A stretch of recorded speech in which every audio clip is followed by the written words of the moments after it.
Bonjour à tous, je suis Guillaume Lalu et je suis ravi de vous retrouver dans ce nouvel épisode d'Aventure épique. Aventure épique, c'est le podcast qui vous fait vivre dans chaque épisode une aventure en nature hors du commun. Explorateurs illustres, sportifs renommés ou encore simples amateurs, aventuriers du quotidien, Aventure épique est une plongée en apnée, le temps d'une aventure qui va vous tenir en haleine, vous émouvoir et vous inspirer. Les disciplines que vous pourrez retrouver dans Aventure épique, l'alpinisme, l'exploration, l'escalade, le parapente, le vélo, la natation, la voile, le ski et bien d'autres encore. Aventure épique, c'est un nouvel épisode, un jeudi sur 2, et le mardi qui précède, un extrait de l'épisode à venir pour bien démarrer la semaine ensemble. Et si vous souhaitez suivre notre actualité au jour le jour et découvrir les coulisses du podcast, rendez-vous sur notre compte Instagram aventureepique.podcast. Bienvenue dans ce nouvel épisode d'Aventure épique. Des aventures en plein air à couper le souffle. Salut Constance. Salut Constance, j'espère que t'es pas superstitieuse puisque aujourd'hui, c'est le 13e épisode d'Aventure épique, le podcast qui a pour ambition de partager des aventures en plein air à couper le souffle. Est-ce que tu sais comment on appelle les personnes qui craignent le chiffre 13 ? Pas du tout. Eh bien, je ne le savais pas avant l'émission, ce sont des triskaidécaphobes. Voilà, tu pourras replacer ça à un dîner ce soir, ça sera très bienvenu, je pense. Et je te l'appelle pas parce qu'il y a des lettres assez complexes dans ce nom-là. Constance, tu vas partager aujourd'hui avec nous plus particulièrement ton aventure épique, on va l'appeler comme ça, à savoir ton projet actuellement en cours de gravir les plus hauts sommets de chaque continent qui sont au nombre de 7. Tu nous en donneras le détail un peu plus tard. Derrière tout ça, l'idée c'est de rendre hommage à ton papa qui a été victime d'un cancer du pancréas alors que tu avais 9 ans. Voilà un projet qui est très émouvant, très touchant, très passionnant et que je suis absolument ravi que tu partages avec nous aujourd'hui. Donc voilà, bienvenue dans cet épisode d'Aventure épique, Constance. Merci. Tu es aujourd'hui à Lyon là parce que hier soir avait lieu la projection du film Aconcagua qui relate ton ascension de ce sommet qui fait partie de ce projet des 7 Summits. Tout s'est bien passé ? Ça s'est hyper bien passé. Les dernières semaines ont été très intenses parce qu'on a eu la première projection à Strasbourg, donc le 27 février, date d'anniversaire de mon papa, de chapitre 1, l'Aconcagua. On était 600 personnes. Et hier, c'était la première fois que je projetais aussi un film à Lyon. Je connais pas grand monde sur Lyon. Et on a eu plus de 200 personnes qui sont venues découvrir le film. Ça a été une soirée formidable. On a nos parrains qui sont venus, plein de personnalités qui se sont déplacées toute la France. Donc, hyper heureuse de cette soirée et un peu fatiguée ce matin, mais trop contente d'être là quand même. Ce que j'allais dire, tu as encore de la voix pour le podcast après tes 4 heures hier à parler, ce que tu me racontais. Hier, j'ai fait que parler pendant... Ouais, j'ai pas pu pas manger, mais là, j'ai pris un gros petit déjeuner ce matin, donc je suis en forme.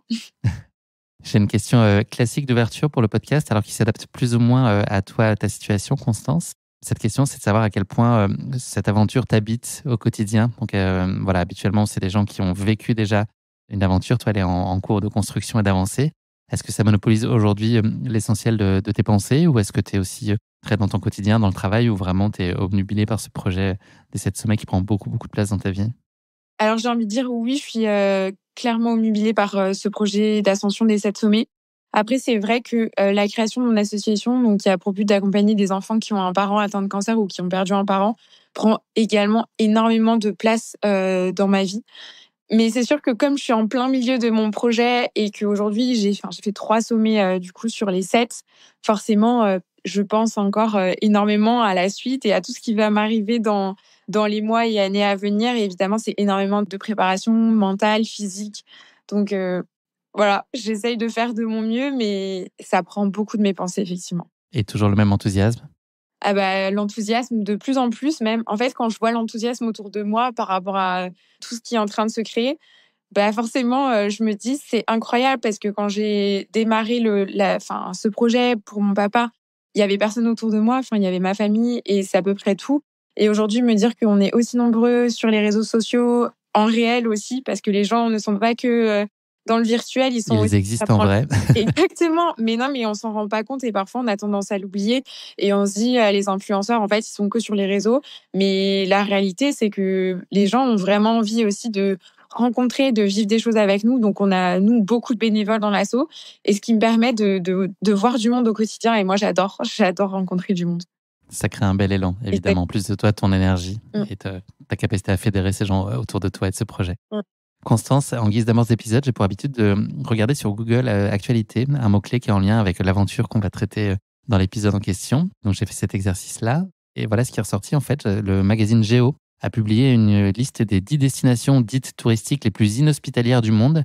À ton avis, combien d'entre elles figurent parmi les 7 sommets dont nous allons parler aujourd'hui? Est-ce qu'il y en a beaucoup ou pas beaucoup qui sont considérés comme inhospitalières d'après toi? Je pense la moitié au moins.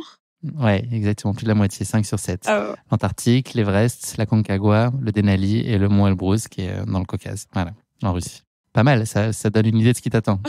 non, mais la Concagua, du coup, le film qu'on a projeté hier à Lyon, waouh, c'était dur. C'était vraiment dur. Constance, je vais te demander de te présenter maintenant. L'exercice va être un petit peu singulier puisqu'il y a une petite contrainte qui serait que je voudrais que tu me présentes en 3 dates ou 3 moments. Voilà, libre à toi de les inscrire dans une sphère très personnelle ou autre, en lien avec le projet ou pas. Mais voilà, 3 dates ou 3 moments clés de ta vie. 3 moments clés de ma vie. Le 15 novembre 2007, du coup, c'est la date de décès de mon papa, qui est décédé quand j'avais 9 ans, donc d'un cancer du pancréas. Lui, il avait quel âge? Il avait 43 ans. D'accord. Ensuite, mai 2021, donc date à laquelle j'ai retrouvé la lettre qu'il avait écrite pour sa cérémonie d'enterrement, où il explique qu'il souhaite que ses cendres soient dispersées sur les 7 sommets. Et ensuite, juillet 2021, lorsque je découvre un autre mail qui avait été rédigé à l'attention de l'explorateur Mike Horn, où je comprends en fait que c'était le projet de mon papa de gravir les 7 sommets pour devenir un modèle pour toutes les personnes atteintes de cancer. Et en fait, sans ce deuxième mail, je pense que je ne me serais pas lancée dans ce projet. Je n'aurais pas créé cette association. Il n'y aurait pas eu de film. Enfin, vraiment, en fait, ma vie aurait été tout à fait différente. Donc, il y a eu des milliers de moments qui sont tout aussi marquants. Mais en fait, j'ai choisi ces 3 dates parce que pour moi, c'est les 3 dates qui font que je suis là aujourd'hui, en fait. Donc, voilà. Il y aura bientôt le 22 mars au Grand Rex aussi. Oui. Ça va être la projection de la Concagua. Ça pourrait être une date majeure aussi. Oui. Très symbolique. En fait, donc là, on a décidé de projeter le film de chapitre 1, La Concagua, dans 3 cinémas, donc dans 3 grandes villes. À Strasbourg, ma ville natale, à Lyon hier, et la semaine prochaine à Paris au Grand Rex. On finit par le Grand Rex parce que pour moi, c'est cinéma mythique. C'est vraiment là où tous les grands explorateurs projettent leurs films. Donc, j'ai un peu l'impression de me sentir comme une star, de me dire que je projette mon film au Grand Rex. Je sais que ça va être une soirée incroyable et j'espère que si vous écoutez ce podcast, on se retrouvera la semaine prochaine au Grand Rex. On vous le souhaite, il faut. Alors, je ne sais pas si tu sais, mais c'est le plus grand écran. Alors, je crois le plus grand écran du monde quand il déploie vraiment l'écran de la salle principale dans sa totalité. Oui. Je crois que c'est l'écran le plus large. D'ailleurs, je crois que c'est la plus grande salle d'Europe, la salle de 2500 places. Ouais, pas mal quand même pour une projection. Alors, je ne projette pas dans la grande salle parce que c'est beaucoup trop cher pour moi. D'accord. Le cadre est magique dans sa globalité. Exactement. Constance, on va remonter un petit peu le temps. Est-ce que tu peux nous dire dans quel environnement toi tu as grandi et de quoi étaient faits tes bonheurs du quotidien quand tu étais enfant, aussi loin que tu t'en souviennes? Alors, moi, j'ai grandi plutôt dans une famille de sportifs, de 2 parents qui aimaient beaucoup la montagne, l'aventure. C'était pas des grands aventuriers non plus, mais voilà, tous les dimanches, on allait faire une randonnée dans les Vosges, ma montagne natale, et on a fait énormément de ski. Je me souviens que mes parents m'avaient mis sur des skis à l'âge de 2 ans et demi. Ensuite, je suis rentrée en club à 6 ans.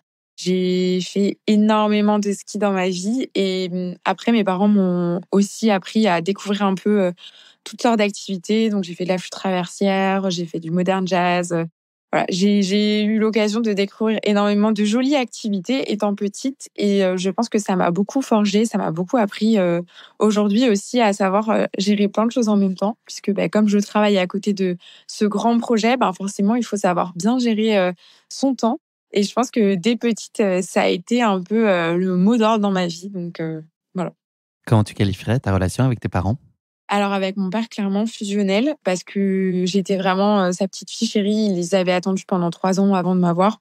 Et c'est vrai que quand je suis arrivée, ça a été vraiment un peu le soulagement de se dire ça y est, on a réussi. Mes parents voulaient m'appeler Victoire initialement. Donc, dire à quel point c'était incroyable que je sois finalement arrivée.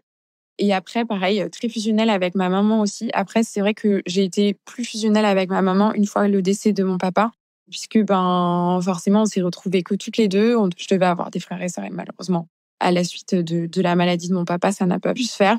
Et du coup, c'est vrai qu'aujourd'hui, je suis très, très proche de ma maman, que je considère aussi comme ma meilleure amie, mon pilier, un peu tout. Mais voilà, j'ai eu des parents très aimants et je sais que bon, bah, même si mon papa n'est plus là aujourd'hui, il m'aide encore sur énormément de choses et je pense que ce projet, c'est pas par hasard non plus, pour être honnête. On a parlé là de ton goût d'aller dans la nature, de visiter, de découvrir. Il y avait le sport qui a été aussi très présent dans ta jeunesse, puisque tu as pratiqué le ski à haut niveau. Tu avais aussi cette appétence-là pour le sport. Et est-ce que, en complément de ça, tu avais le sentiment d'avoir déjà une grande détermination, un mental hyper robuste au-delà de tes capacités athlétiques à pratiquer du sport à haut niveau? Effectivement, le fait d'avoir, enfin du coup, juste pour la petite histoire, j'ai perdu mon papa donc un 15 novembre et il s'est mis à neiger le jour de son décès. Et en fait, le fait d'avoir toujours été assez proche de la neige avec lui, le fait qu'il neige, pour moi, ça a été vraiment le signe de me dire ok, bah en fait, c'est un signe qui m'envoie et ça veut dire que la neige ce sera notre lien éternel. Et en fait, 2 mois après, j'ai commencé les compétitions de ski, ce qu'il avait voulu de son vivant et ce que je n'avais pas voulu moi. Et en fait, je me suis lancée dans les compétitions, ça s'est hyper bien passé.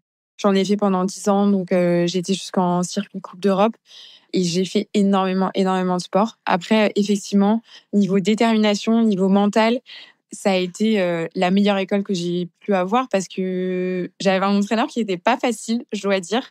Il m'a fait pleurer plus d'une fois. Plus d'une fois, on était dans des tempêtes horribles et je me disais, mais pourquoi? Enfin, franchement, il fait -20, on est dans des tempêtes, c'est horrible. Et on continuait. Et en fait, je pense qu'aujourd'hui, j'ai presque envie de lui dire merci.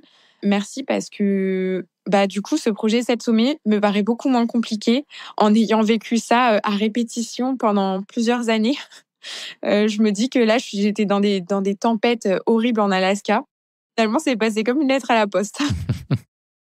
C'était quoi ton idéal d'enfant? Comment est-ce que tu t'imaginais ou tu te rêvais plus tard? Est-ce que tu avais une idée précise de ce à quoi tu aspirais? C'est vrai que donc quand j'ai commencé la compétition de ski et que j'ai vu que ça se passait très bien, j'avais un peu comme objectif, d'intégrer l'équipe de France de ski. Mais les années ont passé, les choses ont évolué et je me suis dit que le sport de haut niveau, c'est bien, mais c'était c'était peut-être pas moi. J'étais peut-être pas suffisamment, OK pour, sacrifier ma vie entière pour un sport. Et donc, j'ai commencé à me poser des questions aussi sur ce que j'avais envie de faire. Et au fur et à mesure, bah, je me suis dit: «J'ai envie de bosser dans une grande entreprise de luxe». Je vais pas citer le nom, mais vous avez compris. Donc j'ai fait pas mal d'expériences professionnelles, là-bas et j'ai vite compris que c'était pas pour moi non plus. Un groupe en 4 lettres peut-être? Oui, exactement. OK. C'était quoi ton 1er souvenir d'aventure? Donc, prends-le, voilà, de façon relative à son échelle, mais est-ce que, voilà, la toute première fois où tu as eu le sentiment de tenter quelque chose d'un peu fou, de te dépasser, est-ce que en amont de tout ce que tu viens de nous raconter sur les 7 sommets, est-ce que tu as des souvenirs un peu plus jeunes à un moment d'avoir su, affronter une peur et puis partir un peu à l'aventure, à l'étranger, enfin voilà, se mettre, un tout petit peu dans l'inconfort? Bah, après, avec les entraînements de ski, les stages et cetera, on partait énormément, aussi en Italie en été à Stelvio sur le glacier et du coup, on logeait à 2000 ou 3000 mètres d'altitude et c'est vrai que c'était quand même assez intense. On se levait extrêmement tôt, on skiait pendant quelques heures et ensuite, on s'entraînait, dans les montagnes, assez haut et ça a pas été, vraiment facile. Après, mes parents m'ont toujours emmenée partout, en voyage. On a découvert, beaucoup de parties du monde et c'était incroyable. Mais c'est vrai que la première fois où j'ai vraiment vécu une grosse expérience, c'était le Kilimandjaro, où j'étais vraiment toute seule, en plein milieu du Kili et j'étais en mode: «OK, c'est un truc de ouf». Parce que forcément, c'était la plus grosse expérience, la première plus grosse expérience que j'ai vécue, c'était quand même celle-là.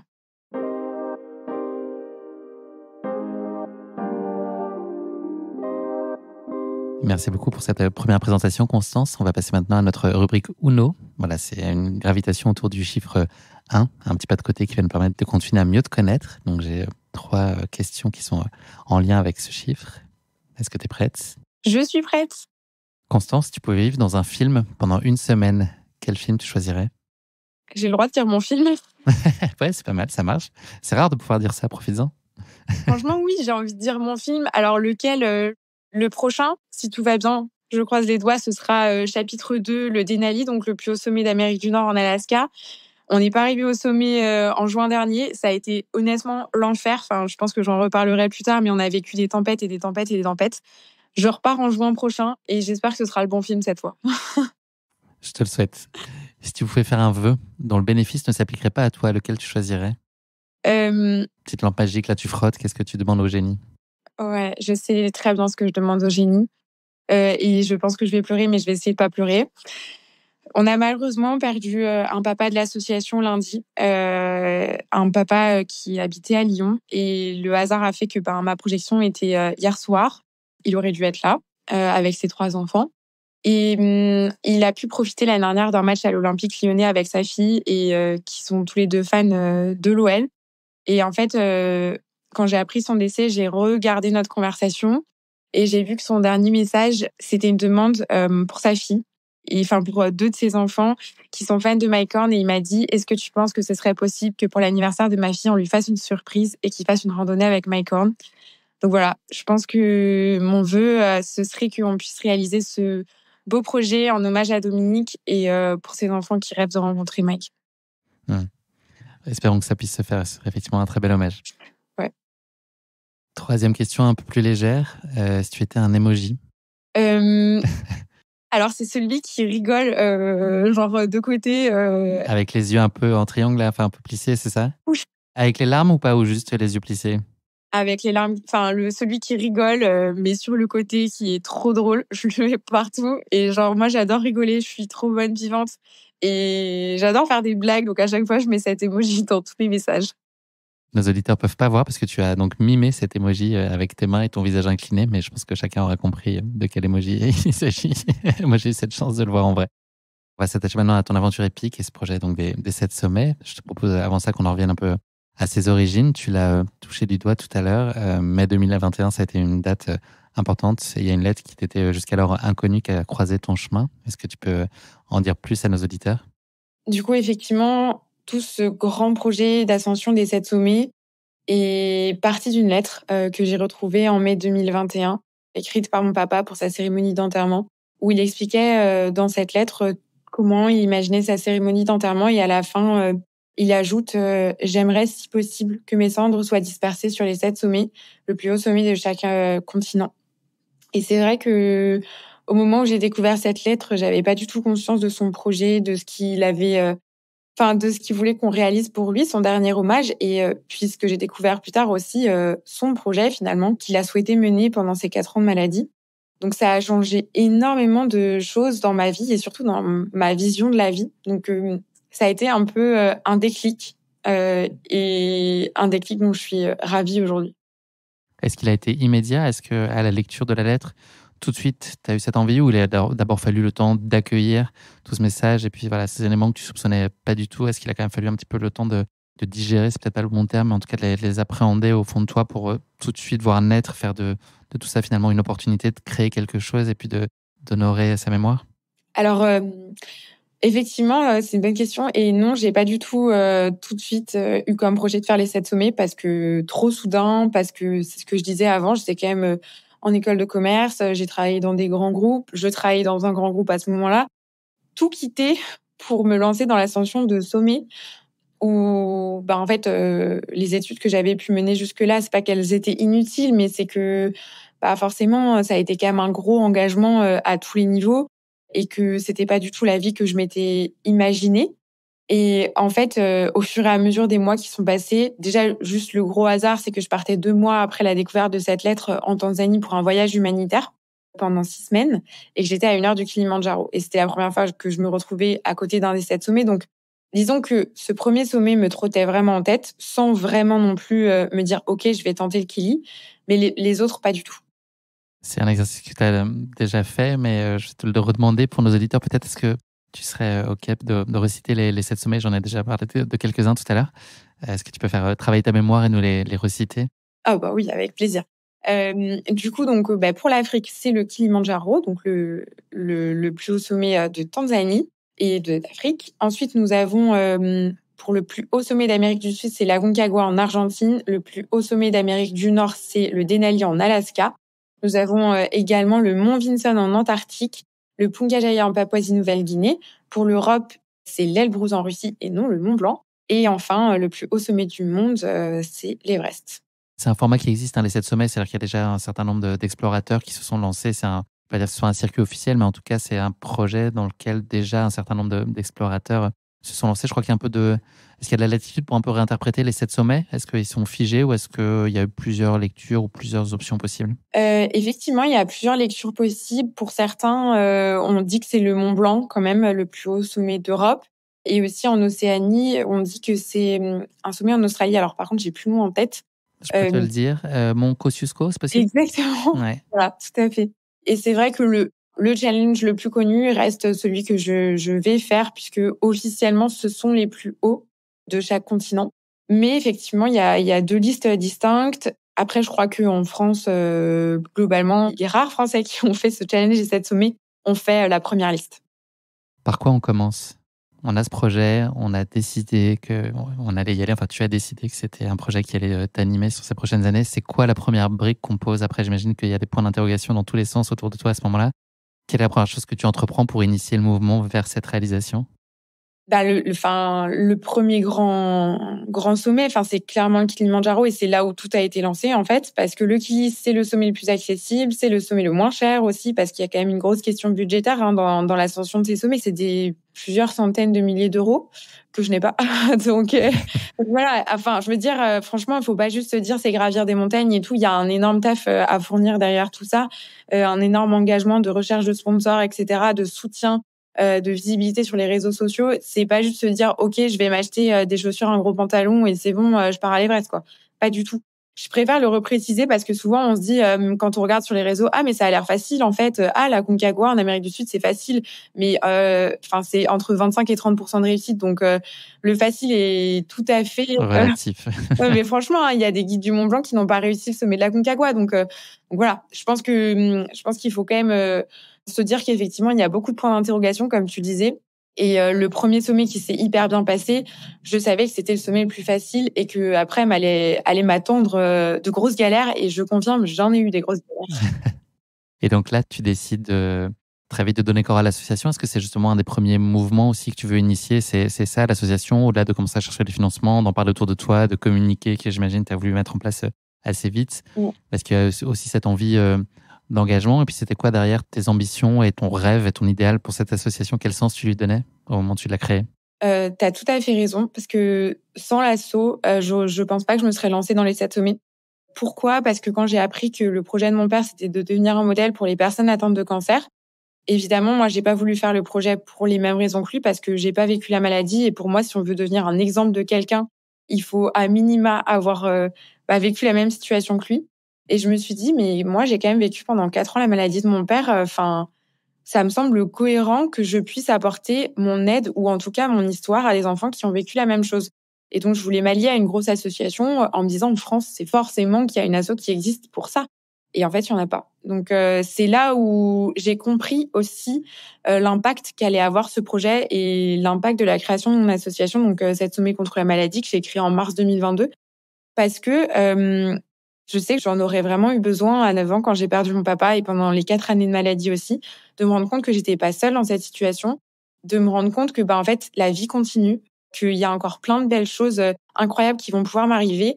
Et en fait, à travers ce challenge et cette sommet et à l'ascension de ces sommets, je montre aux enfants que quoi qu'il se passe, on peut continuer à rêver, on peut continuer à se dire que on peut faire des trucs incroyables dans la vie. Et c'est un peu ça que j'ai envie de montrer via la réalisation de ce challenge. Alors évidemment, c'est pour mon papa, c'est pour lui rendre hommage, mais finalement, c'est pour rendre hommage aussi aux mamans de l'association qu'on a perdues sur la dernière année, c'est pour tous les enfants de l'asso. Voilà, c'est un peu une cause maintenant qui est hyper grande. On est 200 dans l'asso en 2 ans, on a accompagné 100 enfants. Je pense que si j'ai envie d'arriver au bout des 7 sommets aujourd'hui, c'est vraiment pour eux. On sent beaucoup de détermination et d'optimisme et Oui. de confiance dans tout ce que tu décris. Est-ce que c'est un tempérament que tu avais déjà, ou est-ce que c'est aussi ce projet et ce souffle et ce combat que tu as eu envie de mener, combat dans un sens positif? Est-ce que c'est tout ça qui a construit aussi, et puis de voir que tu as réussi à fédérer des gens autour de toi, est-ce que ça a accru et décuplé ce terreau que tu avais peut-être déjà en toi, d'avoir ce côté bulldozer, d'aller de l'avant et très déterminé? Honnêtement, j'ai toujours eu ce côté. Genre vraiment, En fait, à ma première compète de ski, donc quand j'avais 9 ans, 2 mois après le décès de mon papa, j'ai dit à ma maman: «Tu verras, je serai sur le podium». Et ma mère s'est dit: «Mais mon Dieu», enfin, elle me l'a pas dit évidemment parce que elle a pas voulu me décourager, mais elle s'est vraiment dit: «Ça va être compliqué si elle est pas sur le podium. Ça va être très frustrant pour elle et ça va être vraiment difficile». Et j'étais sur le podium. Donc, je pense que depuis mon plus jeune âge, j'ai toujours eu cet état d'esprit de me dire tout est possible dans la vie. Et c'est surtout, en fait, mon père qui m'a transmis ça, qui n'a pas arrêté de me dire depuis ma naissance, t'es capable de tout, t'es capable de tout, tu peux y aller, tu peux faire tout ce que t'imagines, tous tes rêves, tu peux les réaliser. Et même s'il est plus là aujourd'hui, je pense que dans ma tête, je me redis 100 000 fois ce qu'il a pu me dire étant petite. Et pour moi, ça résonne dans ma tête. Et je pense que c'est pour ça aussi que j'ai ce caractère de battante et où je me dis, en fait, tout est possible. Et il y a aussi le côté, le fait que que j'ai malheureusement vécu le décès d'un proche aussi jeune, bah, je me rends compte que, si on se lance pas maintenant, on se lancera jamais. Dans le sens où, bah, c'est pas grave si je me loupe, c'est pas grave si, je lance un truc et que ça marche pas. Et ça m'est arrivé, hein. Enfin, je vais pas dire que depuis 2 ans, j'ai fait que des trucs qui ont fonctionné. Pas du tout. Il y a aussi plein de choses qui n'ont pas marché. Après, j'ai pas forcément envie d'en parler parce que, bah, il y a déjà tellement de choses qui ont réussi. Donc, c'est sûr qu'on me parle plus des succès.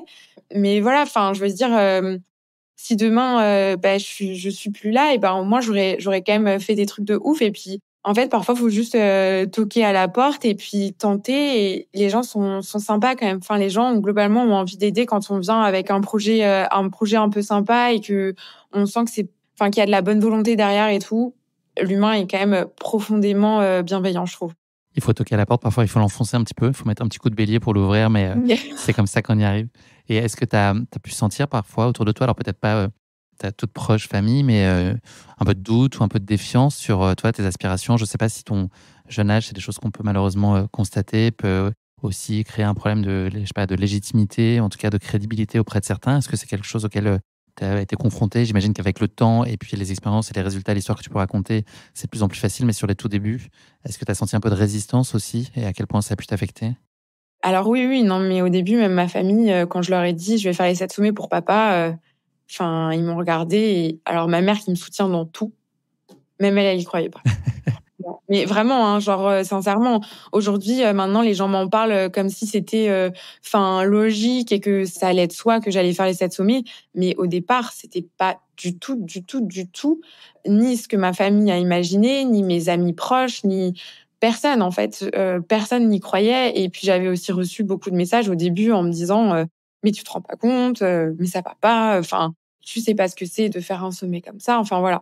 Donc oui, c'est sûr que j'ai eu plein de personnes qui m'ont découragée ou qui m'ont dit que j'étais pas capable de le faire. Après, moi, j'ai envie de croire en moi. J'ai envie de croire aux personnes qui pensent que j'en suis capable, et c'est à ça que je me suis raccrochée. C'est intéressant, ouais, ça m'évoque un échange que j'ai eu hier avec Major Mouvant qui me disait n'écoute pas les gens des critiques dont tu n'écouterais pas les conseils. Tu vois, il faut que ça glisse sur toi parce que voilà, ça n'aurait pas de valeur pour toi si te conseillaient ou si t'apportaient leur regard. Et donc, ne prends pas non plus ce qui peut te porter, qui puisse être négatif en tout cas. Mais carrément, après, c'est super dur, hein. Je vais pas dire le contraire. Enfin, je veux dire, quand je reçois des critiques, bah, ça m'affecte beaucoup quand même, émotionnellement. Et puis, je me remets beaucoup en question. Je me pose des questions. Enfin, je me dis, est-ce que vraiment c'est bien ce que je fais? Est-ce que je vais dans la bonne direction?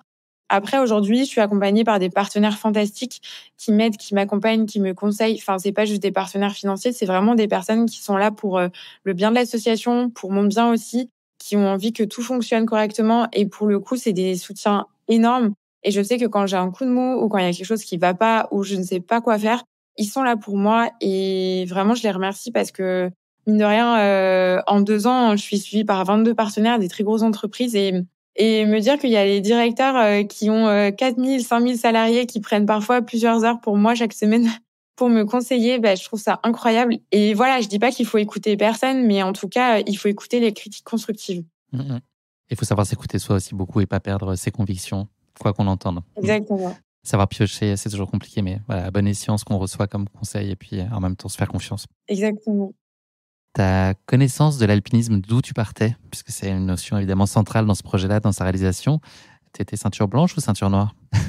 En fait, moi, pour le coup, c'est ce que je disais tout à l'heure. J'ai fait du ski à haut niveau pendant pas mal d'années, donc on va dire que c'était mon lien à la montagne. Mais mon lien à la montagne s'arrêtait là. Donc, mes connaissances en alpinisme étaient quand même relativement faibles, voire nulles, pour être honnête. Après, voilà, j'ai une très bonne condition physique. J'ai un corps qui, Dieu merci, supporte très bien l'altitude, la très haute altitude. Donc, ça m'a pas posé trop de problèmes. Après, voilà, les projets qui vont arriver, notamment en 2025, vont être très conséquents. Donc, il va falloir s'entraîner à fond pour atteindre ces objectifs-là. Et je pense que l'année qui arrive, là, va être charnière pour moi. Question peut-être complexe. Ce projet-là, tu l'entreprends pour plein de raisons et plein de personnes finalement. Est-ce que tu viens chercher des choses un peu différentes selon pour qui tu portes ce projet? C'est-à-dire que je pense qu'il y a évidemment ton papa au début de l'histoire, il y a les enfants, les personnes malades, les personnes qui entourent les adultes qui sont malades, qui souffrent de cancer, il y a toi aussi. Est-ce que tu viens finalement chercher pour tous ces gens-là des choses un peu différentes dans ce projet? Ça fait partie d'un tout, bien sûr, mais voilà, toi, tu as des choses à réaliser pour toi aussi, à titre individuel, au-delà d'un élan collectif, des choses que tu veux faire pour ton papa. Enfin, c'est un ensemble finalement d'envies. Je ne sais pas si ma question est très claire, mais c'est un désir protéiforme en fait. Oui, effectivement. Enfin, en fait, aujourd'hui, ce projet, je le mène pour les enfants de l'asso, pour les mamans qu'on a perdues, pour les personnes atteintes de cancer, principalement pour mon papa. Après, honnêtement, enfin, là, c'est juste un rêve pour moi aussi de faire les 7 sommets. Je veux dire, franchement, si je rêvais pas de ce projet et que je n'étais pas totalement passionnée par ce que j'étais en train de faire, je pense que je ne serais pas capable de le faire parce Il faut que être habité toi-même individuellement, quoi, personnellement. oui, en fait, aujourd'hui, je travaille encore. J'ai l'asso, j'ai le projet 7 sommets, j'ai les réseaux sociaux, j'ai plein d'autres projets qui sont en cours aussi. Si j'étais pas passionnée par ce que je faisais et que j'étais pas aussi certaine de vouloir le faire moi à titre personnel, bah clairement je pourrais pas consacrer autant d'heures et de temps à tout ça. Pourquoi ce choix d'horizon temporel assez réduit, qui était initialement en tout cas de 3 ans? Je ne sais pas si cette perspective elle a évolué au regard de ce qui s'est passé sur le Denali, mais est-ce que cette idée-là, c'était une façon d'aller chercher un défi un peu sportif, une façon finalement de porter un regard aussi supplémentaire en termes de communication sur ce projet-là avec cette dimension plus en tout cas de record et compétitif qui permettait peut-être d'exposer encore plus largement ce projet-là? Initialement, est-ce que c'était ça l'idée? Oui, clairement. C'était vraiment ça l'idée. En fait, le fait d'avoir fait de la compétition à haut niveau et d'avoir eu un papa qui était très compétiteur, forcément, quand je me suis lancée dans ce projet, bah, j'avais le côté compétition aussi. Je vais pas le cacher parce que c'est vraiment la réalité. Moi, j'adore me dépasser. J'adore me dire que dans un domaine, je peux être la meilleure, même si voilà, l'idée c'est pas d'écraser les gens ou de pas du tout. Je suis vraiment dans la bienveillance totale, mais c'est vrai que ce côté un peu challenge et me dire, bah, je vais peut-être faire des records, c'est incroyable. Et c'est vrai qu'aujourd'hui, j'ai encore la possibilité peut-être de devenir la plus jeune Française à avoir gravi l'Everest, la plus jeune Française à avoir fait le challenge des 7 sommets. Voilà, donc c'est quand même, enfin, Ça contribue à ta motivation aussi. ouais, ouais, C'est franchement, pas oui. l'élément central, mais ça vient mettre un peu de C'est- piment. Exactement. C'est pas l'élément central de pourquoi je fais tout ça, mais ça y contribue fortement. Et forcément, ben là, me dire que concrètement, hein, soyons honnêtes, pour faire l'Everest et tenter de devenir la plus jeune Française, c'est l'année prochaine ou rien. Donc, je veux pas vous faire de faux espoirs, mais en tout cas, on est en train de mettre tout en place pour que ça puisse se faire comme ça. Et j'espère très sincèrement en 2025 bah, être sur les plateaux télé et pouvoir fièrement dire que je suis arrivée au sommet de l'Everest et que je suis devenue la plus jeune Française à gravir l'Everest. Et puis en fait, tout simplement après, pour le coup, bah, tout ça, c'est surtout après pour la mise en avant de mon association, de tous les projets qu'on mène pour les enfants, de faire parler de cette cause, en fait, d'une cause dont on ne parle pas. Les enfants sont les oubliés de ce type de maladie. Or, ils souffrent tout autant de la maladie de leurs parents que la femme ou le mari qui souffre de la maladie, de la personne qui souffre de la maladie aussi. Enfin voilà, franchement, je pense que c'est une cause qui est énorme, qui mérite d'avoir la visibilité nécessaire pour qu'on se rende compte aussi de ce que vit un enfant. Et aujourd'hui, ben, je me rends compte que je suis capable d'apporter tout ça via ce projet et via la médiatisation que je peux avoir. Enfin, même, tu vois, juste être sur ton podcast. Enfin, c'est une chance de ouf. J'en suis consciente. Et Chance pour moi aussi. ouais, non, mais c'est une chance pour tous les deux. Franchement, je suis vraiment honorée d'être là aujourd'hui. C'est génial. Et j'espère que voilà, ça va continuer dans les années à venir et que la cause des enfants, elle va toucher un large public, que tous les hôpitaux vont maintenant aussi parler de l'association, qu'on va pouvoir accompagner de plus en plus d'enfants. Il y a 150 000 malades chaque année qui décèdent d'un cancer. Enfin, imaginez-vous le nombre d'enfants qui ont besoin d'un accompagnement. Donc, voilà, aujourd'hui, il y a le côté challenge physique, il y a le côté hommage à mon papa, et ça, c'est trop important pour moi. Et j'ai envie d'aller au bout. Et forcément, bah, ça me motive à fond pour chercher tous mes financements. Mais c'est sûr que, bah, voilà, en fait, il y a un peu les deux pendants, et je suis contente de me dire que ça fait un super beau mix, en fait. Tu nous en as parlé tout à l'heure, donc le Kilimandjaro a trouvé de façon fortuite en fait sa place dans ton agenda. Tu nous as parlé de l'exemple que tu sais avec la neige là tout à l'heure. Est-ce que tu crois au hasard en fait? Il y a pas mal d'éléments on retrouve, et je pense que tu as retrouvé ensuite un peu plus tard sur les sommets où tu recroises finalement une espèce de destin. Est-ce que tu penses qu'il y a une partie un peu irrationnelle aussi qui est autour de ce projet, et puis peut-être voilà, le fait que tu sois à proximité du Kilimandjaro a initié cet élan sur faire les 7 sommets, que tout ça a une raison d'être profonde et peut-être supérieure même? Mm. Pour moi, il n'y a pas de hasard. Franchement, pour moi, il y a zéro hasard dans cette histoire et pour beaucoup de personnes. Après, les hasards, il faut savoir les reconnaître, il faut savoir les voir, il faut savoir les identifier. Ça, c'est pas facile. Mais en tout cas, aujourd'hui, je pense que le fait d'avoir découvert cette lettre à ce moment-là et le fait d'avoir été ensuite capable de reconnaître chaque petit signe qu'a pu m'envoyer mon papa a fait que j'en suis là aujourd'hui et où je me suis rendu compte, en fait, que la vie est ainsi faite et voilà, je pense que ce projet, il était fait pour moi et je suis trop contente d'en être là aujourd'hui. C'est incroyable et j'ai perdu mon papa, ça a été un drame dans ma vie, mais j'en fais une force énorme et j'espère pouvoir apporter cette force à beaucoup de personnes. Ce Kilimandjaro là, c'est une première validation de tes capacités. Ça donne aussi beaucoup confiance pour la suite. D'un seul coup, ce projet-là devient réaliste. Effectivement, quand je me suis lancée dans le Kilimandjaro, donc je suis arrivée en Tanzanie et une semaine après, j'ai dit faut que je fasse le Kili. Je pensais qu'à ça, je dormais pas, genre le Kili m'obsédait vraiment. Je me suis dit faut que j'y aille et tout le monde m'a dit si t'arrives pas au sommet, c'est pas grave. Et c'est vrai que je savais pas du tout les capacités que j'allais avoir si mon corps allait bien supporter l'altitude. On est quand même proche de 6000 mètres d'altitude. Alors, c'est pas le plus compliqué, on est bien d'accord, mais malgré tout, ça reste quand même un sommet exigeant. Et en fait, ça s'est tellement bien passé. Mon corps a tellement bien accepté l'altitude, le manque d'oxygène, etc., que je me suis dit, mais c'est incroyable, en fait. Enfin, je crois qu'il faut vraiment que je continue. Et puis, en dehors de ça, ça a été un grand bol d'air pour moi, un grand bol d'air dont j'avais besoin depuis longtemps. Et surtout, un hommage à mon papa qui m'a semblé absolument nécessaire et que j'avais pas réalisé jusque-là. C'est-à-dire que je lui ai rendu hommage en faisant du ski à haut niveau, mais c'était pas l'hommage que lui avait écrit et le fait de réaliser vraiment sa dernière volonté. Pour moi, c'était la chose la plus forte que je pouvais faire pour lui. Comment est-ce que tu as élaboré ensuite la programmation des sommets? J'imagine que c'est une subtile combinaison de progressivité, de saisonnalité, de compatibilité avec ton agenda aussi. Deuxième sous-question, à quel point tu t'entoures aussi d'experts, ou c'est toi qui documentes beaucoup pour un peu façonner au mieux le projet, ou est-ce que tu vas aussi solliciter aussi beaucoup d'avis de gens qui maîtrisent la dimension logistique, tous les enjeux qu'il peut y avoir autour de tels défis sportifs? Alors, par rapport au calendrier des ascensions, c'est vrai que je m'étais fixé un calendrier initialement, des 7 sommets directement. J'avoue qu'il a beaucoup bougé parce que malheureusement, c'est des budgets qui sont hyper conséquents. Je donne un exemple simple. L'Antarctique, c'est 100 000 € pour 2 personnes. Donc moi, je suis accompagnée d'un vidéaste, mon réalisateur qui fait tous les films, Hugo Lorenz. Et forcément, je dois tout payer pour 2. Donc c'est un peu cher. Et je m'attendais à pouvoir trouver assez facilement l'ensemble des budgets et je me suis un peu heurtée à des murs souvent.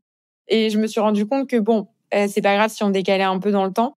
Par contre, effectivement, c'est des sommets qui, pour beaucoup, ne sont accessibles que quelques semaines ou quelques mois dans l'année. Donc, je reprends encore l'exemple de l'Antarctique. C'est de début décembre à mi-janvier, le sommet en Antarctique.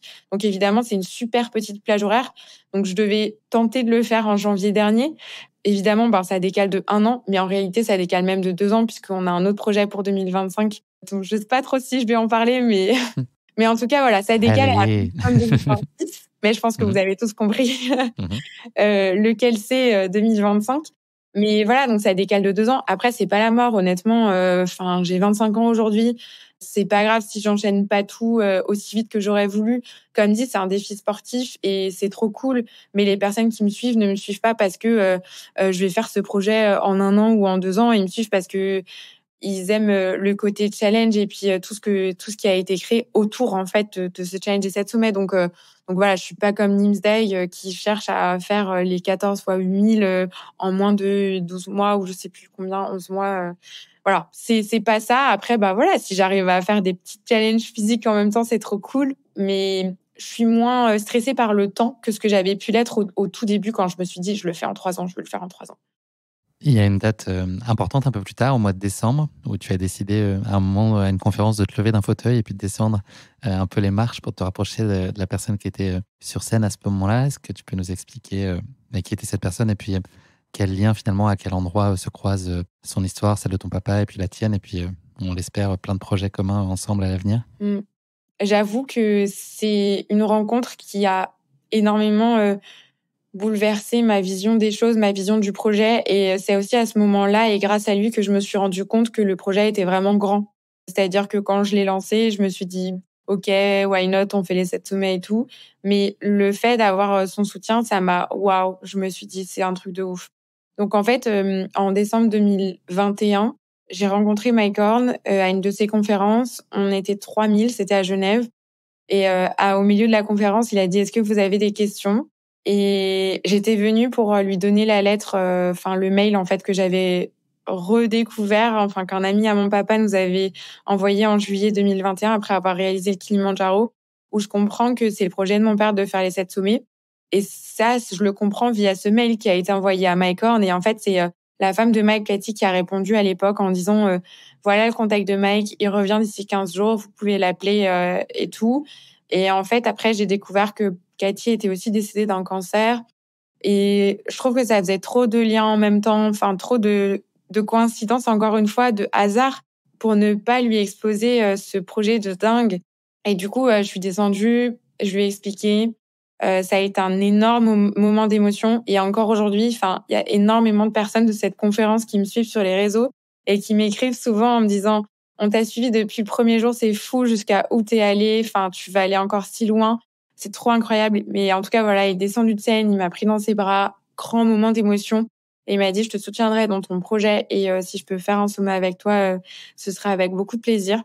Donc, ça a été aussi vraiment un accélérateur et un truc de ouf, en fait. Genre, franchement, juste se dire que tu lances un projet comme beaucoup en France aujourd'hui se lancent dans des projets un peu fous et que tu as le soutien d'une personnalité comme ça, du monde de l'aventure, de l'exploration, qui a vécu tellement de choses, qui est tellement suivie et tellement connue. Voilà, franchement, ça m'a fait quelque chose au cœur et je me suis dit, OK, genre, faut que tu le fasses, faut que tu le fasses. C'est beaucoup de courage aussi, tu le dis pas, mais je pense que ce moment où tu as décidé de te lever de ton Oui. fauteuil et de te dire, je crois que tu t'es retourné vers ta maman en lui disant c'est le moment où, faut que je le fasse.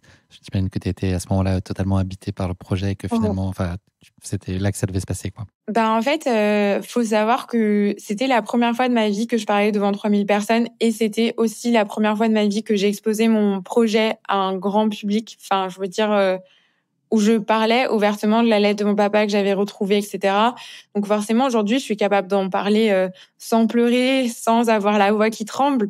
Mais la première fois que j'en ai parlé, mais j'ai cru que mon cœur allait lâcher et que j'allais tomber dans les pommes avant d'arriver à la fin de ma phrase, tellement c'était puissant pour moi de raconter ça et je savais pas comment les gens allaient réagir, je savais pas comment il allait réagir et je me livrais en fait, genre je livrais ma vie privée et un projet, un hommage hyper personnel auprès d'un grand nombre de personnes. Donc, si ça avait été mal pris, ça aurait été super difficile pour moi. Donc, je me suis dit, je me lance, mais je sais pas ce que ça va donner. On saute un petit peu dans le temps, au mois de juillet 2022. C'était le moment où tu as gravi le Mont Blanc. Quel souvenir tu en gardes? Quel niveau de difficulté? Est-ce que tu avais bien jaugé ce sommet? Est-ce qu'il est plus compliqué que ce que tu imaginais? Ouais, donc c'est vrai que le Mont Blanc en juillet 2022, ça a encore continué un petit peu à lancer le projet puisque c'était la première fois aussi que Hugo m'accompagnait sur un sommet qu'on a filmé. Le film est sorti l'année dernière au Grand Rex aussi. Et Chapitre 0. Exactement, chapitre 0, le Mont Blanc. Ça a été vraiment un super beau début. Et pour le coup, ça a été beaucoup plus facile que ce que j'imaginais. Je dis en toute honnêteté, moi j'ai trouvé ça très facile, le Mont Blanc, tout comme le Kilimandjaro d'ailleurs. J'ai eu aucune difficulté à aucun endroit. J'ai vraiment juste pris du plaisir du début à la fin. J'ai trouvé que c'était un sommet de ouf. Les paysages étaient incroyables. On a eu une météo exceptionnelle. Honnêtement, c'était sommet parfait, journée parfaite. Tout le monde était trop bonne humeur. Et voilà, énormément d'émotions pour mon papa de me dire que voilà, j'étais aussi arrivée au sommet du Mont Blanc parce que certes, il fait pas partie des 7 sommets, mais Enfin voilà, il écrivait beaucoup, mon père, et il avait aussi laissé une lettre au professeur Maresco, qui est le chirurgien qui l'avait opéré en 2005, et il lui avait dit en 2003, pardon, et il avait dit son premier objectif, ce serait de gravir le Mont Blanc en 2005. Et il avait dit, il y a quelques semaines, j'étais pas capable de gravir les quelques marches de mon escalier, et aujourd'hui, ce serait un beau pied de nez à la maladie que de gravir ce sommet. Ça me donne des frissons en le disant, mais voilà, genre j'étais tellement contente d'arriver au sommet du Mont Blanc, et c'était tellement fort. Pourtant, c'était que le Mont Blanc. Enfin, genre, je sais pas comment dire, mais limite, c'était le sommet où j'ai eu le plus d'émotions. Voilà. Mhm. Oui, il faut pas dévaloriser. En tout cas, c'est quand même une incroyable ascension. Et c'est quand même exigeant. C'est un dépassement en soi. Ouais, vraiment. Et puis, ça avait plein de sens pour toi. On peut comprendre l'émotion que tu ressens. C'est le sens qu'il y a derrière, au-delà de l'altitude et de la difficulté. Ça voulait dire bien plus de choses encore. Ouais, c'est ça. 5 mois plus tard, c'est la Concagua, un monstre au Chili, plus de Un monstre. 7000 mètres d'altitude. C'était quoi ta plus grande appréhension? Tu l'as dit tout à l'heure, c'est un sommet qui connaît un pourcentage de summiteurs qui est très faible, de 20 à 30%. Ça, c'est des facteurs qui influencent ton niveau de confiance avant de te lancer dans une telle ascension, ou est-ce que tu l'appréhendes de façon assez sereine et t'es dans ton projet convaincu et t'es confiante en tes capacités? C'est un mélange de tout. En fait, je suis partie assez confiante. Enfin, pas extrêmement confiante non plus, mais je suis pas partie en me disant c'est mort, on va pas y arriver. Et pour ceux qui ont pu voir le film ou ceux qui le verront au Grand Rex, vous allez voir qu'au fur et à mesure des jours, je me dis qu'on va pas y arriver parce que je ne croise que des personnes qui n'y sont pas arrivées. Et ça m'a miné le moral. Enfin, je me suis dit, je vais arrêter de parler aux gens. Parce que plus je rencontre de gens, plus je me dis, mais mon Dieu, c'est pas possible en fait. Personne n'arrive au sommet de la Concagua, mais pourquoi on tente quelque chose qui finalement semble si inaccessible? Franchement, mais je pourrais même pas comparer l'ascension du Kilimandjaro et du Mont Blanc avec la Concagua. Vraiment. Là, j'ai dit assez ouvertement que j'ai trouvé que le Mont Blanc et le Kili étaient relativement faciles. La Concagua, c'est vraiment difficile. Bon, pour le coup, soyons honnêtes, c'est vraiment difficile. Ouais, on a souffert. On a souffert tout du long, honnêtement. C'est une question que je pose d'habitude dans le podcast. On va prendre le cas là dans la Concagua. Au moment de te lancer, là où ça devient concret, vous allez démarrer l'ascension. C'est le moment du pourquoi ou c'est le moment du enfin? Le dernier jour ou de manière générale quand Vraiment, quand tu arrives sur place et que tu vas amorcer là, les 2 semaines que tu vas y passer et que ça prend encore, est-ce que tu dis enfin ça y est, ou tu te questionnes en te disant voilà pourquoi je suis là, est-ce que c'est raisonnable? Enfin voilà, plein de questions. Je pense que tout du long, ça a été un enfin. Parce que on l'a attendu ce sommet avec Hugo et on avait hâte aussi de vraiment commencer le projet 7 sommets ensemble parce que comme le Mont Blanc ne fait pas partie des 7 sommets, on l'avait fait ensemble, mais sinon on était vraiment aux prémices, donc on était super excités de se dire qu'on allait se lancer tous les deux dans cette ascension. Donc il y avait vraiment un côté enfin.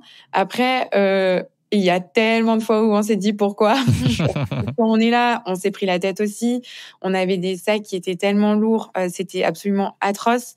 Et puis il y a des moments où c'était plus de souffrance que de plaisir, mais après voilà, enfin genre on a quand même trop adoré cette ascension, on a vécu des émotions de ouf, on a rencontré des gens incroyables. Qu'est-ce qui t'a le plus surpris là sur cette ascension, donc après 2 semaines? C'est à quel point on mange beaucoup. Non mais je vous jure, franchement, mais j'avais l'impression de faire que boire et que manger. On buvait entre 6 et 7 litres d'eau par jour. Et on mangeait 5 fois par jour. Et je mangeais, mais comme un ogre. Et pourtant, j'ai quand même perdu 5 kilos. Donc, enfin, franchement, mais j'avais jamais autant mangé de toute ma vie. Vous allez me dire que c'est un peu bizarre de dire ça. Enfin, il s'est passé tellement d'autres trucs, mais c'est vrai que ça m'a vraiment marqué, ça. Comment t'as vécu l'arrivée au sommet, au moment où tu as dispersé les cendres de ton papa? C'était super difficile. Franchement, en fait, la dernière journée, on part à 4 heures du matin. On arrive vers 14-15 heures au sommet. Et après plus de 10 heures de marche, où en fait, on n'arrivait plus à boire et à manger, à partir de 6002, avec Hugo, on n'était pas super bien. Genre, on n'était vraiment pas très bien. On n'avait pas le mal aigu des montagnes, mais on était complètement out, enfin, genre sur une autre planète. Et en fait, moi, j'ai essayé de boire, mais impossible. Et du coup, on a passé, je sais pas, 6 heures, je pense, quasiment sans rien boire et sans rien manger. Sauf que quand on est à des altitudes comme ça, c'est pas du tout recommandé. Donc, en arrivant au sommet, C'était frustrant, honnêtement. J'ai envie d'être honnête avec vous. C'était frustrant parce que j'ai pas réussi à réaliser. J'étais vraiment complètement dans le gaz. J'étais trop contente qu'on y soit arrivé, mais j'y croyais tellement pas que j'ai dû me pincer. Et c'est surtout en réalité quand je suis retournée au camp de base où je me suis dit, mais Hugo, on l'a fait, genre. On est vraiment arrivé au sommet de la Concagua. Enfin, c'est un truc de ouf. Et en plus de ça, on est arrivés tous ensemble. On a réussi à filmer. Enfin, mais c'est après que j'ai réalisé. Comment est-ce que tu gères l'entre-deux sommets? Est-ce que c'est important pour toi de récupérer, de te recentrer, ou est-ce que tu es tout de suite dans une forme d'impatience d'aller conquérir le prochain, ou est-ce que tu as besoin de ces respirations aussi, et de ces moments où tu redescends un peu avant de pouvoir te reprojeter sur la suite? Je suis contente d'avoir du temps un petit peu entre les sommets parce que, pour plein de raisons. Parce que si j'enchaînais trop, déjà même au niveau de mes prises de parole, au niveau de mes réseaux, etc., on n'aurait pas le temps de bien comprendre où j'en suis, de ce que je suis en train de faire aujourd'hui, etc. Donc ça, c'est un premier point.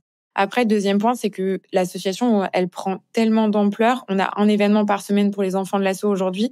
Moi, j'ai envie d'être là pour tous les projets qu'on mène, ou en tout cas un maximum. Donc concrètement, il me faut du temps pour tout ça. Et puis après, je travaille. Donc en fait, quand je rentre d'Ascension, je retourne au bureau comme tout le monde derrière mon ordinateur et je me remets en selle comme une commerciale, voilà, qui bosse du coup pour un tournoi de tennis féminin, hyper fière de bosser pour un événement féminin. Et voilà, donc c'est vrai que je coupe un peu. Enfin, j'ai un peu l'impression que ça va pas arriver. Là, après le Denali, je le prépare. Donc on repart en juin en Denali, je le prépare un peu. Je vais pas dire plus sérieusement, mais c'est juste qu'on va avoir un guide italien avec nous, donc forcément il y a plus d'organisation et plus de logistique à faire nous, puisque l'année dernière on était vraiment avec une agence où on est arrivé, tout était déjà calé, etc. Là on doit caler tout nous-mêmes. C'est un peu plus de taf, mais c'est quand même aussi sympa d'être un peu à l'intérieur de l'orga des ascensions. Tu as évoqué la partie communication sur les réseaux sociaux. Est-ce que le fait d'être très suivi, est-ce que ça n'est qu'une source positive d'émulation, ou est-ce que ça peut toi aussi te mettre une forme de pression, d'une envie de pas décevoir qui peut éventuellement un peu perturber tes projets et puis te préoccuper? C'est une hyper bonne question parce que, pour le coup, c'est vraiment les deux en même temps. C'est-à-dire que le fait d'être hyper soutenu et suivi sur les réseaux, ça me donne une force de dingue. Enfin, vraiment, ça me pousse énormément. Et tous les messages d'encouragement que je reçois de personnes qui m'écrivent des choses juste adorables ou qui me disent, grâce à toi, j'ai gravi un sommet aussi en hommage à un de mes parents, où je me suis lancé un dernier défi pour lui. Enfin, j'ai dispersé ses cendres. Enfin, voilà, franchement, des messages comme ça, mais j'en ai reçu des dizaines et des dizaines, peut-être même des centaines, je pourrais même pas dire. Mais pour eux, je trouve ça ouf de pouvoir montrer tout ça sur les réseaux. Après, oui, c'est une grande forme de stress et de pression supplémentaire. Parce que typiquement, donc en juin dernier, on a tenté l'ascension du Denali en Alaska. On n'a pas réussi. Et c'est vrai que sur tout le retour, j'étais en mode, c'est horrible, hein, mais j'étais en mode, comment je vais l'annoncer sur les réseaux? Comment ça va être pris? Alors qu'en fait, je le fais pour moi, le sommet. On s'en fiche. Mais c'est juste que c'est tellement frustrant parce que les gens étaient tellement persuadés que j'allais y arriver que du coup, revenir en leur disant j'ai pas réussi, pour moi, ça a été vraiment, ça a été presque un échec supplémentaire et hyper dur à encaisser. Vraiment hyper dur à encaisser. Le Denali, donc c'était au mois de juin 2023. Je sais que c'est un des sommets que tu redoutais tout particulièrement. Il n'y a pas de porteur, il y a de l'autosuffisance. Vous portez énormément de choses, très lourd. Je crois 70 kilos, 70 kilos par personne. Donc c'est toute une complexité à gérer. Vous ne pourrez pas atteindre le sommet, tu l'as dit. C'est une décision qui ne t'appartient pas. Mmh. Est-ce que ça la rend d'autant plus révoltante, difficile à accepter? Est-ce que le sentiment qui prime, là, c'est de l'injustice parce qu'il y a les guides refusent, et puis je crois que les autres clients qui sont avec vous refusent d'aller plus loin alors que vous êtes, je crois, à 6 heures du sommet. Comment est-ce qu'on peut accepter ça? Combien de temps il faut? Je crois même que tu as voulu, toi, tu étais prête à l'entreprendre seule. Ouais.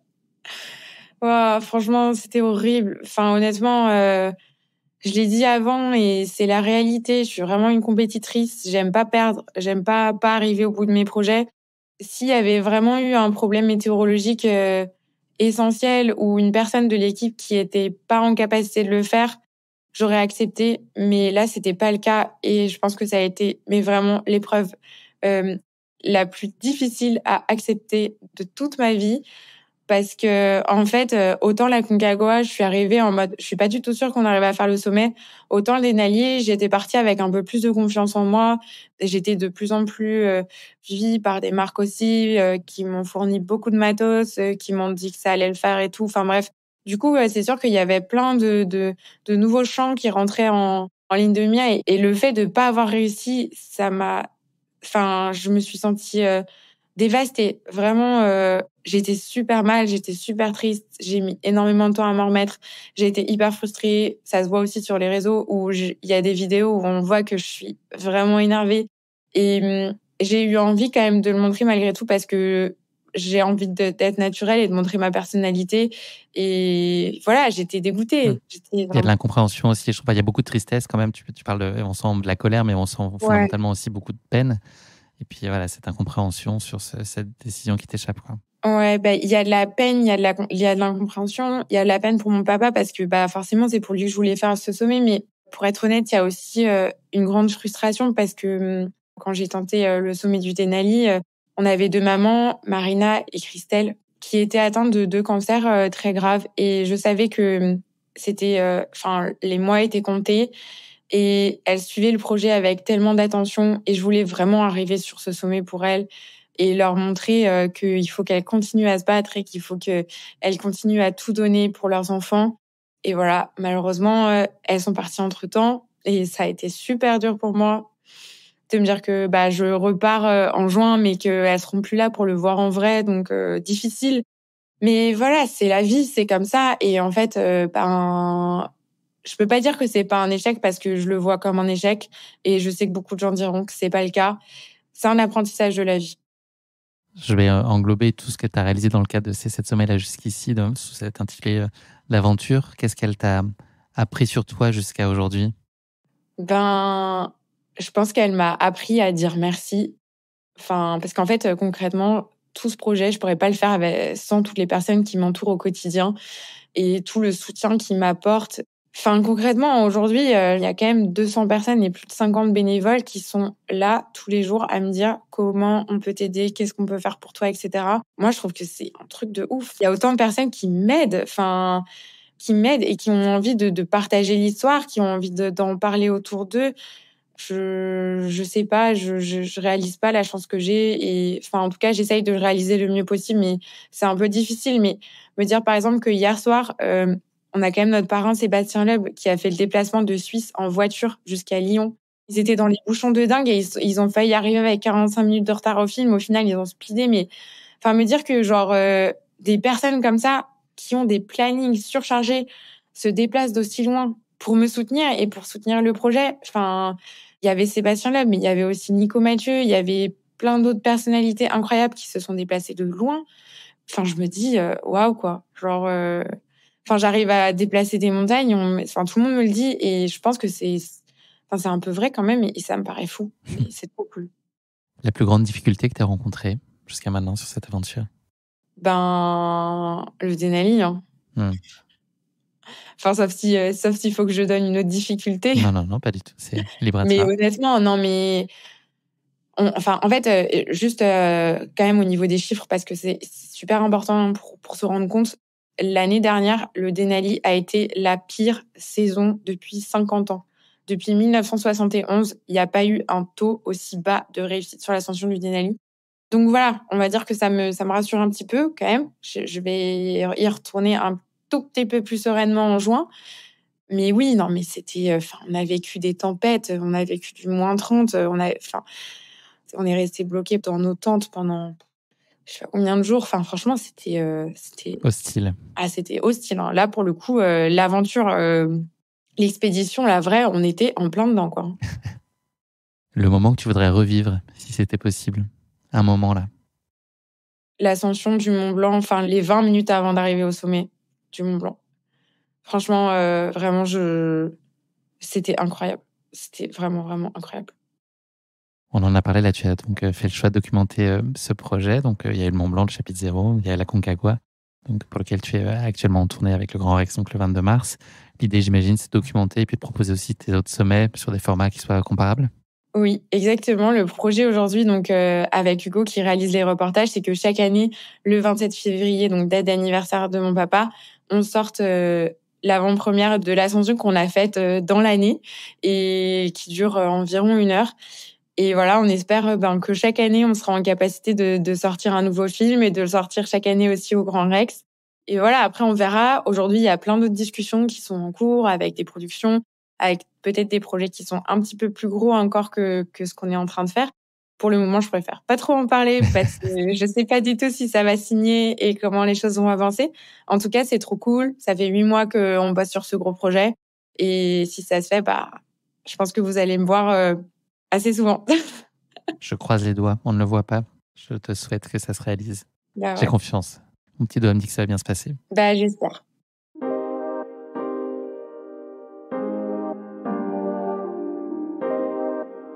Merci beaucoup Constance d'avoir partagé avec nous cette aventure épique. On va passer à notre rubrique du kit de survie. Alors le kit de survie, c'est 3 choses ou 3 pensées à avoir sur soi. Donc tu peux me répondre un piolet, comme tu pourrais me dire de la confiance en soi. Mais voilà 3 notions ou vrais objets tangibles qu'il faut avoir en soi ou sur soi pour espérer mener à bien une telle aventure. Je dirais confiance, bienveillance et un gros sac de couchage. Non mais en vrai, sac de couchage, franchement, quand t'as froid, quand tu dors en expé, c'est l'horreur. Donc le sac de couchage, c'est ta survie, quoi. On va parler donc un peu d'avenir. Donc on l'a compris, la suite va s'écrire notamment sur le Denali avec un retour là-bas et on te le souhaite de tout cœur un succès. Quel est le sommet qui te fait le plus envie? Est-ce qu'il y en a un qui a tes faveurs un peu plus que les autres? J'avoue que le sommet en Antarctique, quand même, il me fait de l'œil. Non, mais enfin, je me dis, c'est vraiment le bout du monde. Il y a tellement peu de personnes qui peuvent aller en Antarctique un jour que je trouve que c'est vraiment incroyable d'avoir la possibilité de tenter ce sommet. J'espère en 2026, peut-être en 2027, on verra. Mais ouais, franchement, j'ai vraiment hâte de le faire. Pour en revenir sur l'association, comment on en a parlé un certain nombre de fois dans l'épisode, comment soutenir l'association? Quels sont les moyens? Donc je mettrai le lien évidemment dans la description de l'épisode. De quoi tu as besoin? Qu'est-ce qui peut aider cette cause le mieux possible? Qu'est-ce qu'on peut apporter? Il y a plein de choses. En fait, alors la première partie la plus importante, c'est si vous êtes touché par un cancer ou si vous connaissez des personnes dans votre entourage qui sont touchées par cette maladie et qui ont des enfants, n'hésitez pas à nous contacter. On sera là pour vous accompagner le mieux qu'on pourra avec toutes les personnes de l'association qui sont dévouées à cette cause. Ensuite, on a besoin de continuer à relayer au maximum sur les réseaux sociaux. Donc franchement, un petit partage, ça fait vraiment la différence. On se rend pas compte, mais aujourd'hui, sur les 100 enfants qu'on a accompagnés jusque-là, plus de 80% viennent des réseaux sociaux de Instagram et TikTok. C'est un truc de ouf, vraiment. Les familles, elles ont beaucoup plus de facilité en fait à se confier sur un message Instagram que d'envoyer un mail ou de venir en réel nous rencontrer. Donc ça, c'est hyper important. Après, il est possible aussi de courir aux couleurs de l'association. On a des t-shirts, 7 sommets contre la maladie, qui nous permettent d'être visibles sur plein de courses. Donc nous, on fait des trails, on fait des courses à pied, on a des teams aussi qui courent. On a une trentaine de personnes qui courent aux couleurs de l'asso. On espère bientôt en avoir beaucoup plus. Le 7 avril, on a une course où 1 euro par dossard sera reversé à l'asso. On espère être 100 à courir avec les t-shirts. Elle est où cette course? Elle sera chez moi en Alsace, à Niederbronn. C'est les Vosgies Runners. Et il y aura 1500 personnes. Donc voilà, je ne sais pas s'il y a des Alsaciens qui vont écouter ce podcast. J'imagine que oui. Mais en tout cas, gros trail, il y a un 80 km, 46, 26 et 12, avec pas mal de dénivelé. Donc ça va être assez challenge, mais trop cool. Et après, évidemment, si vous souhaitez devenir partenaire, faire un don à l'association, donc on a un espace Hello Asso. Vous pouvez aussi nous contacter par mail, 7sommets.constance@gmail.com et nous suivre sur nos réseaux sociaux. Si vous avez des idées d'événements pour les enfants, on est preneurs également. Et puis surtout, tous les fonds de la billetterie du Grand Rex sera intégralement reversé à l'association, donc le Grand Rex, le 22 mars prochain. La billetterie est en lien dans ma bio Instagram également. Donc, si vous souhaitez venir à la fois pour découvrir le reportage, soutenir l'asso, rencontrer, il y aura plein de personnalisés qui vont venir et plein d'enfants qui vont venir des 4 coins de la France pour voir le film. Ils seront trop contents que la salle soit pleine. Donc, on vous attend nombreux. Qu'est-ce qu'on peut te souhaiter pour la suite, Constance ? Alors, j'ai envie de dire que l'association continue à grandir comme elle est en train de grandir aujourd'hui. Franchement, c'est la plus belle chose que j'ai faite de ma vie. Enfin, voilà, faire les 7 sommets, c'est trop cool. Mais me dire que j'aide autant d'enfants aujourd'hui à continuer à vivre un peu correctement, et les messages vocaux que je reçois indirectement des grands-parents, des enfants, des gardiennes de trucs qui ont entendu parler via l'enfant en question qui fait partie de l'asso, que ça leur fait du bien de participer à des événements comme ça, de me rencontrer, de faire des choses et tout. Ça me donne une force de ouf, quoi. Donc, je pense que c'est ça le plus important. C'est le moment de notre dernière question, déjà, malheureusement. C'est une phrase à compléter pour toi, je vais te faire travailler, Constance. Est-ce que tu peux compléter la phrase suivante ? L'aventure, c'est ? L'aventure, c'est magique. L'aventure, pour moi, c'est magique. C'est la vie, en fait. C'est les émotions, c'est tout. Et c'est essentiel. L'aventure, c'est essentiel. Merci beaucoup pour ton temps, Constance, et puis pour nos échanges passionnants et très émouvants aussi sur ton aventure épique qui est en cours. Bravo encore pour ton si bel engagement pour honorer la mémoire de ton papa, et puis plus largement pour inspirer, pour mobiliser, puis pour venir en aide aux enfants aussi atteints de cancer. Je te souhaite bonne chance dans la suite de tes aventures. La route sera belle, j'en suis absolument certain, et puis je te le souhaite de tout cœur. Merci beaucoup, Guillaume, et à bientôt, j'espère. À très bientôt. Si je peux être là le 22, je viendrai avec un immense plaisir. Ouais, ce serait trop bien. Je te donne rendez-vous à nos éditeurs dans 2 semaines pour notre nouvel épisode d'Aventure épique, et je te dis à très vite, Constance. Merci encore pour ton temps. Ciao. Ciao. Merci d'avoir écouté cet épisode. Si vous l'avez écouté jusqu'ici, c'est qu'il vous a probablement plu. Alors n'hésitez pas à noter le podcast et rédiger un avis sur votre plateforme d'écoute favorite. C'est essentiel pour soutenir ce travail indépendant. Et pour être sûr de ne manquer aucune aventure épique à venir, n'oubliez pas de vous abonner sur votre plateforme d'écoute habituelle. Cela ne vous prendra que quelques secondes et ça change beaucoup de choses pour le podcast. Merci pour votre soutien et pour votre fidélité. Et rendez-vous dans 2 semaines pour vivre ensemble une nouvelle aventure épique, évidemment. Et si vous voulez vibrer d'ici là avec des histoires de course à pied hors du commun, courez écouter mon autre podcast, Course épique.